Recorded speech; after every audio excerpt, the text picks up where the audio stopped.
একজন ভালো মনের মানুষ ছিলেন। নায়ক মান্নার একমাত্র ছেলে সিয়াম বাবার পথ অনুসরণ করে সিয়ামকে এবার আসতে চলেছে সিনেমায়, এমন খবর গণমাধ্যমে বেশ কয়েকবারই প্রকাশিত হয়েছে। বিদেশ থেকে সিনেমা বিষয়ে পড়াশোনা করেছেন সিয়াম, মায়ের সাথে সিনেমা নিয়ে ইতিমধ্যে কাজ শুরু করে দিয়েছেন তিনি। একই অনুষ্ঠানে আমন্ত্রিত অতিথি ছিলেন ঢালিউড কুইন শাবনূর।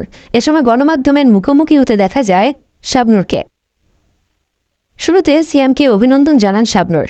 সিয়াম নায়ক হলে সবার মতো শাবনূরও বেশ খুশি হবেন, এমনটি তিনি জানিয়েছেন। মান্না ব্যক্তি জীবনে ভালো একজন সহকর্মী ছিলেন বলে অভিমত দেন শাবনূর।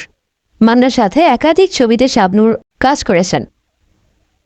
কাজ করতে করতে মান্নার সাথে তার ভালো বন্ধুত্বপূর্ণ সম্পর্ক তৈরি হয়ে যায়। মান্না একথা নিজেও মৃত্যুর আগে একটি সাক্ষাৎকারে জানিয়েছেন। মানুষ ছিল, মান্না ভাই আজকে আমাদের মাঝে নেই।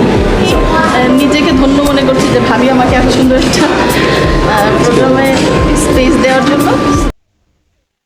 মান্নার স্মৃতি মনে পড়লে সবার মতো শাবনূরেরও কষ্ট হয়।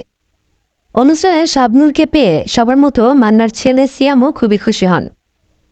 এ সময় সিয়ামকে মাথায় হাত বুলিয়ে দোয়া করেন শাবনূর। সিয়ামের উজ্জ্বল ভবিষ্যৎ কামনা করেন শাবনূর। সিনেমায় যদি সিয়াম আসে বাবার মতো নাম করতে পারবেন বলে মনে করেন শাবনূর, যেমনটি মনে করেন রিয়াজ ও ফেরদৌস।